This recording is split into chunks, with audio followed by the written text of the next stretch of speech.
press for this idea that Jordan and Egypt take Palestinians from Gaza? Yeah, I would like to see Jordan. I'd like to see Egypt take some. Look, the Gaza thing has not worked. It's never worked.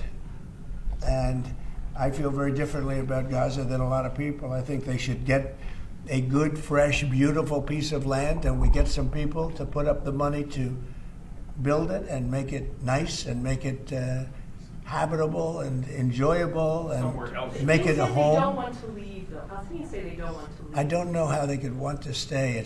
It's a demolition site. It's a pure demolition site. If we could find the right piece of land or numerous pieces of land and build them some really nice places with plenty of money in the area, that's for sure, I think that would be a lot better than going back to Gaza, which has had just decades and decades of death. Where would those pieces of land be? Well, they could be in Jordan, and they could be in Egypt, and they could be in other places. You could have more than two, more than one, but you could have more than two, and you'd have people living in a place that could be very beautiful and safe and nice. Gaza's been a disaster for decades. Would the U.S. pay for that? I don't think the UN would pay, but I think there's plenty of people that would in the area. They have a lot of money.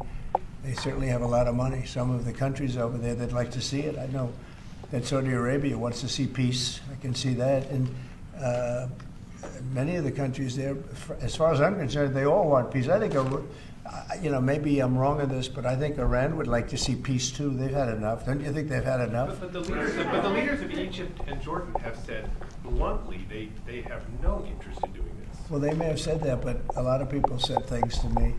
They said they wouldn't take anybody back in Venezuela, and right now they're flying them right back into Venezuela. And a lot of people, and they're doing the right thing in Venezuela.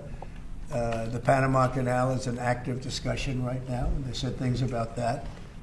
And virtually everything that's been said has been incorrectly stated based on the result. Would that amount to forcibly displacing? Wouldn't that amount to forcibly displacing those people from Gaza? I don't think so. I think if they had the opportunity, they'd love if they had an alternative to Gaza. They have no alternative right now. I mean, they're there because they have no alternative. What do they have? It is a big pile of rubble right now. I mean, have you seen the pictures of it? Have you been there? It's terrible to live. Who can live like that? And very dangerous. There's shooting all over the place. There's bombing all over the place on both sides. Now, I would think if they had an option of moving to an area, either in a large group or various smaller groups, and take care of the close to 2 million people, I would think that they would be thrilled to do it. They have no, when you say about the Gaza Strip, they don't have an option. To be clear, you say they'd be thrilled. It's very dangerous. They'd be thrilled to leave Gaza. Oh, I think they'd love to leave Gaza if they had an option. Right now, they don't have an option. What are they going to do? They have to go back to Gaza. But what is Gaza? There's practically not a building standing, and they're very dangerous. Those buildings are shifting, and they're falling down all over the place, and there's gunfire all over. It's going to be that way for a while.